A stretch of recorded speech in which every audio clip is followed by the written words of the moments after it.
Assalamualaikum guys. Selamat datang di channel Suro Bajol. Di video kali ini aku akan membagikan sebuah pengalaman horor yang dialami oleh seseorang yang pernah tinggal di sebuah rusunawa berdarah. Rusunawa dengan suara gamelan yang terdengar nyaring di telinga.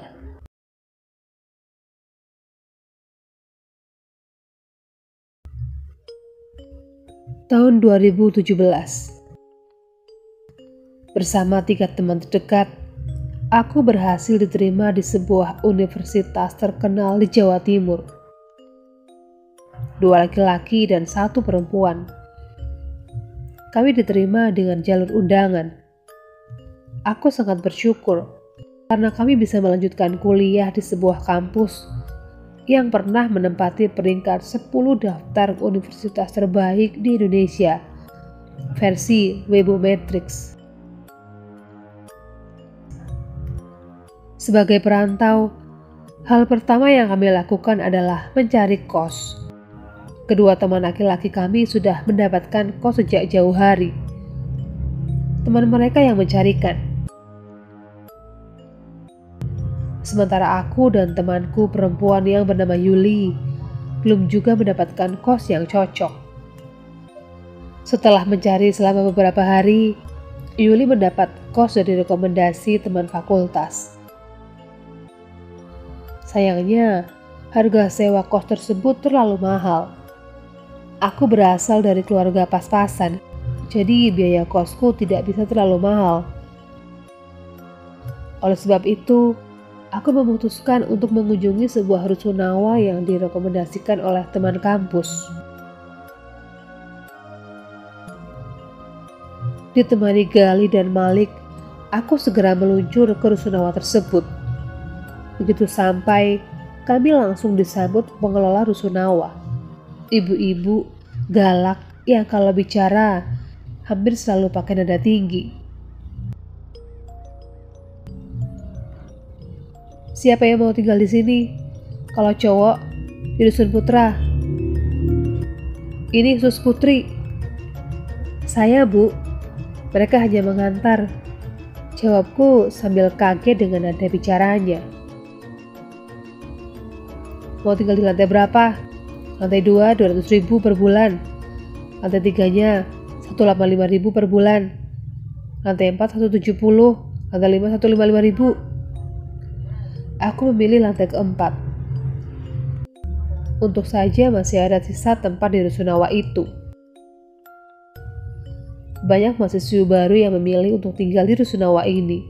Lantai 4 terasa sejuk, agak dingin. Namun bagiku ini cocok untuk belajar. Sementara itu keharusan naik dan turun lewat tangga, aku pandang sebagai kondisi positif. Bisa sekalian untuk olahraga. Tiba-tiba saja aku merasa cocok sama rusunawa ini. Di lantai 4, aku tinggal bersama 2 orang, yaitu Tata dan Ayu. Mereka berbeda jurusan, tapi masih satu kampus. Kami bertiga langsung akrab. Obrolan kami pun langsung nyambung. Jadi dalam beberapa hari saja aku semakin betah. Selain itu beberapa penghuni di lantai 2, 3, dan 5 juga enak ketika diajak ngobrol. Sudah seminggu aku tinggal di rusunawa ini. Suatu kali selepas ospek, aku pulang sekitar pukul 11 malam. Begitu sampai di kamar, aku langsung tertidur. Lelah. Sekitar pukul 2:30 pagi, aku terbangun, kebelet kencing. Sambil menahan kantuk, aku dikagetkan dengan warna air dari keran. Warnanya coklat kemerahan. Aku langsung kembali ke kamar dan membangunkan Tata. Ayu yang mendengar suaraku ikut terbangun.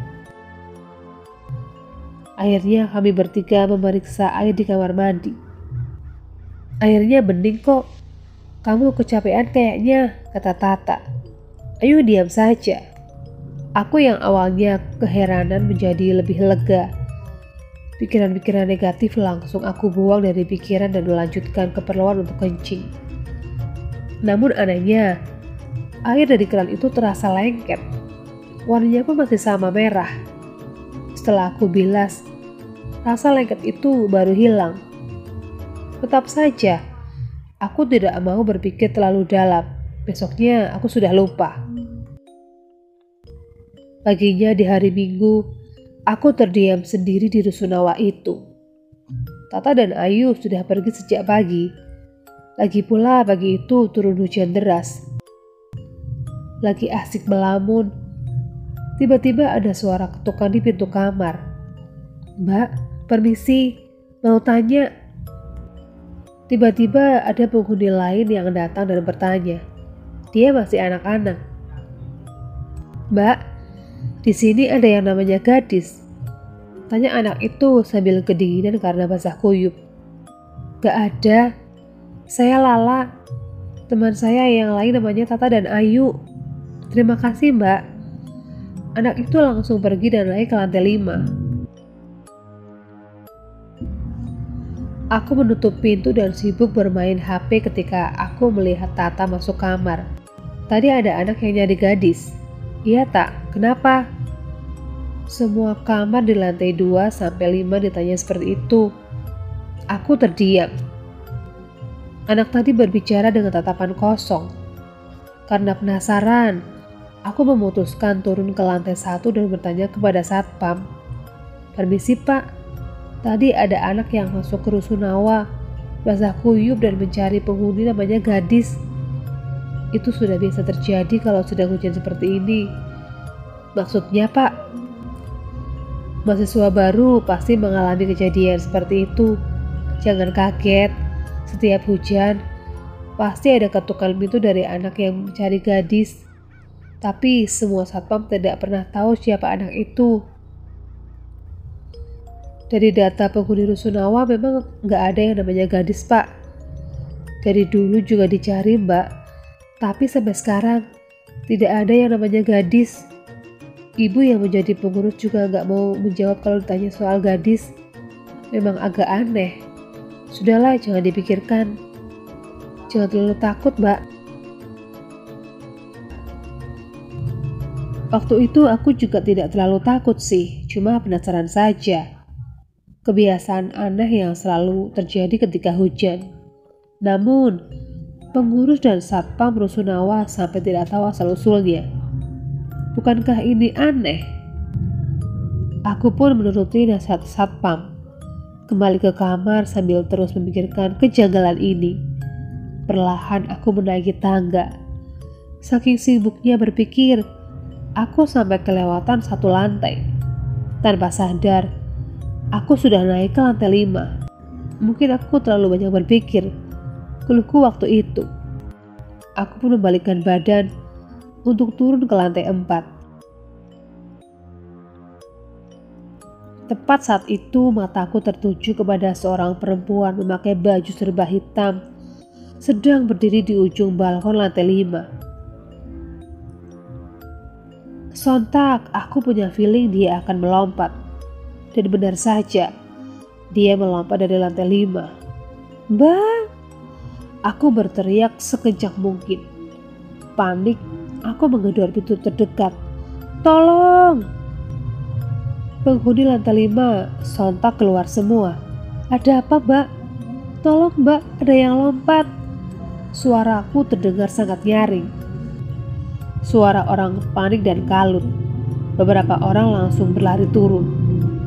Beberapa melongo dari balkon yang basah oleh hujan deras. Dari bawah, samar-samar, aku mendengar orang saling bersahutan. "Gak ada kok." 2 orang lagi naik ke lantai 5. "Gak ada Mbak, gak ada apa-apa. Aku hanya menemukan baju panjang hitam ini. Mungkin tadi baju ini jatuh saat dijemur." Aku berdiri mematung. Setelah agak tenang, aku tidak bisa menjawab pertanyaan-pertanyaan penghuni lantai 5. Aku hanya bisa meminta maaf. Aku turun ke lantai 4 dengan langkah gontai. Aku sangat yakin melihat seorang perempuan melompat dari lantai 5. Aku yakin karena sempat melihat sisi wajahnya. Tapi ya sudahlah, mungkin benar. Aku hanya kelelahan saja. Minggu malam, Tata dan Ayu mengajakku bermain. Namun aku memutuskan untuk tidak ikut karena kepalaku tiba-tiba sangat pusing. Aku sendirian. Aku memutuskan akan tidur lebih cepat. Hari-hari berganti tanpa kegaduhan.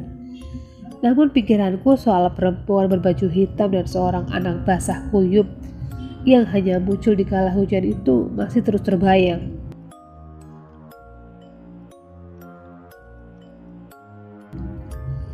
Saat itu aku masuk semester 2. Sebenarnya, aku masih mengalami beberapa kejadian jagal di Rusunawa ini.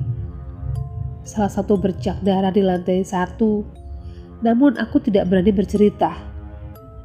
Malas juga kalau dikira aku selalu kelelahan dan berhalusinasi.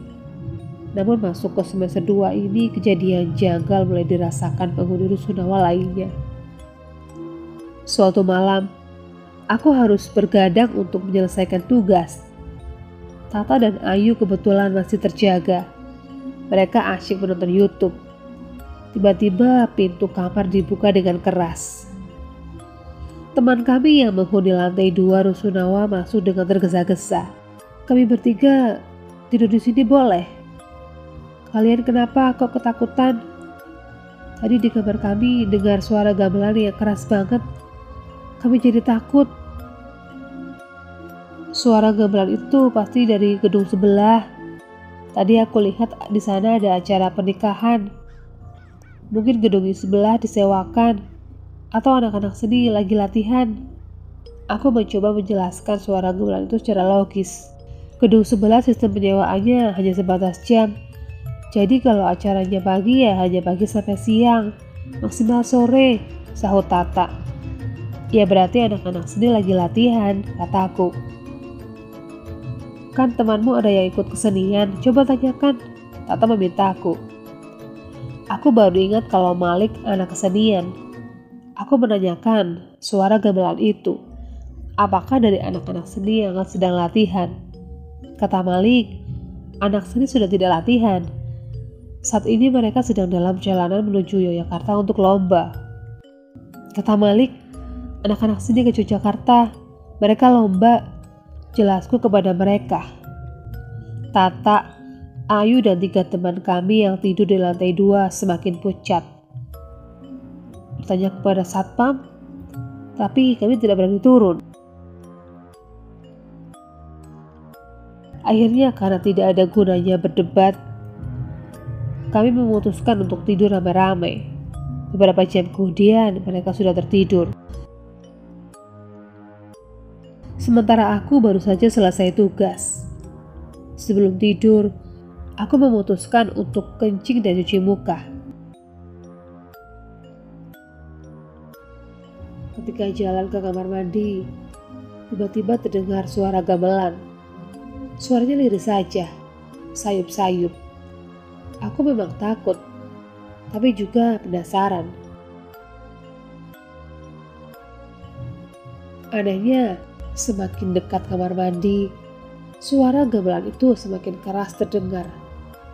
Ketika sudah di depan kamar mandi, suara gamelan itu tiba-tiba terdengar keras. Telingaku sakit.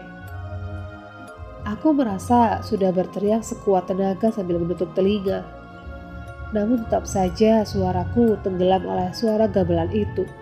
Hingga tiba-tiba tubuhku bergoncang.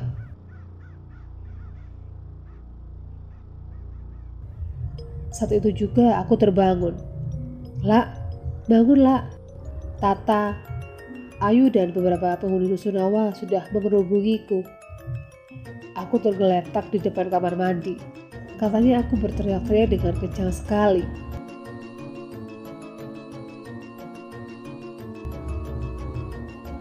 Setelah bisa duduk dengan tenang, aku menceritakan apa yang terjadi kepada penghuni Rusunawa. Mereka tampak syok dan ketakutan. Paginya kami memutuskan untuk menemui ibu pengurus dan satpam untuk menceritakan semuanya. Namun jawaban yang kami dapat sangat tidak memuaskan. Satpam yang jaga cuma berusaha menenangkan kami tanpa memberikan solusi. Sementara ibu pengurus justru memarahi kami. Dia menuduh kami mengarang cerita. Waktu aku menyinggung soal perempuan berbaju hitam yang melompat dari lantai 5, dia malah semakin marah. Tapi kami sempat menangkap rona sedih dan kecewa di matanya.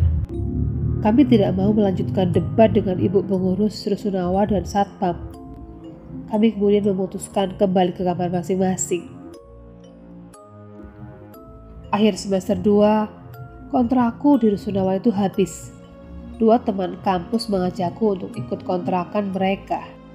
Tentu dengan senang hati aku menerima kebaikan mereka. Aku sangat lega bisa pergi dari Rusunawa aneh itu. Selama 3 tahun aku tinggal bersama kedua teman kampus ini, hingga suatu saat kontrakan kami sudah disewakan ke mahasiswa baru yang berani membayar lebih tinggi.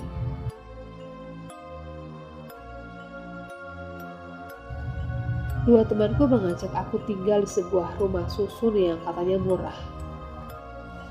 Dan benar saja, mereka mengajakku menyewa di Rusunawa yang dulu aku tinggalkan. Aku tidak punya pilihan. Kuliah kami sudah akan selesai kalau berhasil menyelesaikan skripsi. Jadi sebetulnya kami tidak perlu berlama-lama tinggal di sana.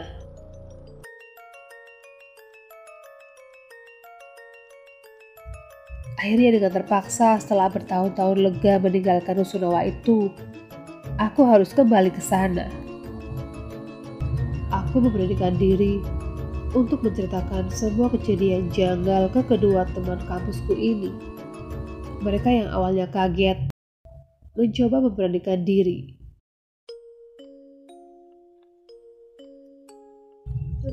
Pokoknya harus bersabar, saling menjaga, dan secepat mungkin menyelesaikan skripsi.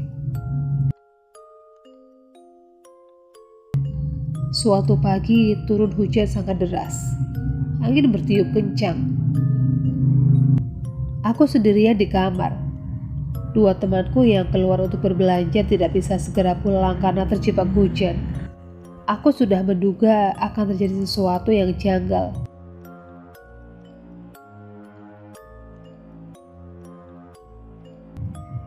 Ingat, hujan deras artinya kemunculan anak misterius. Benar saja, pintu kamarku diketuk pelan.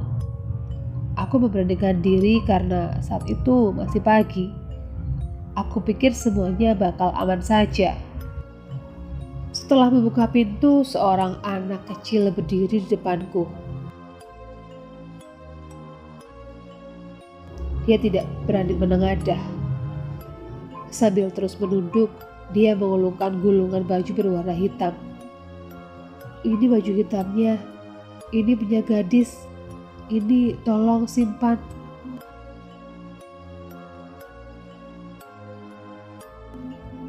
Setelah berkata, dia langsung berbalik dan berlari ke lantai 5. Aku mengikuti sambil berusaha memanggil. Tapi sial, aku tidak tahu nama anak itu. Namun nama gadis masih segar di ingatanku.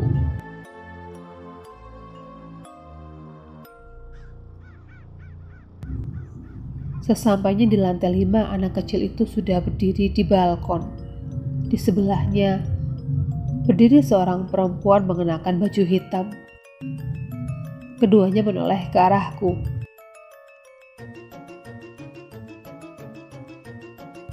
Sebelum sama-sama melompat dari lantai 5, aku mencoba untuk berteriak, namun tidak ada suara yang keluar dari mulutku.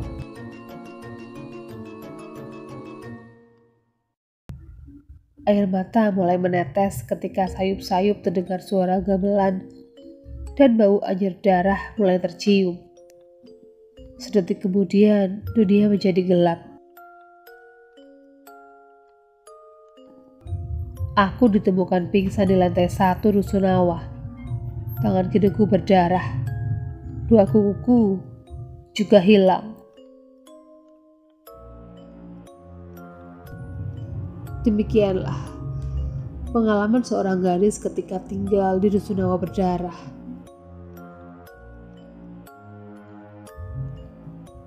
Sekian dulu video kali ini. Ketemu lagi di video berikutnya. Assalamualaikum.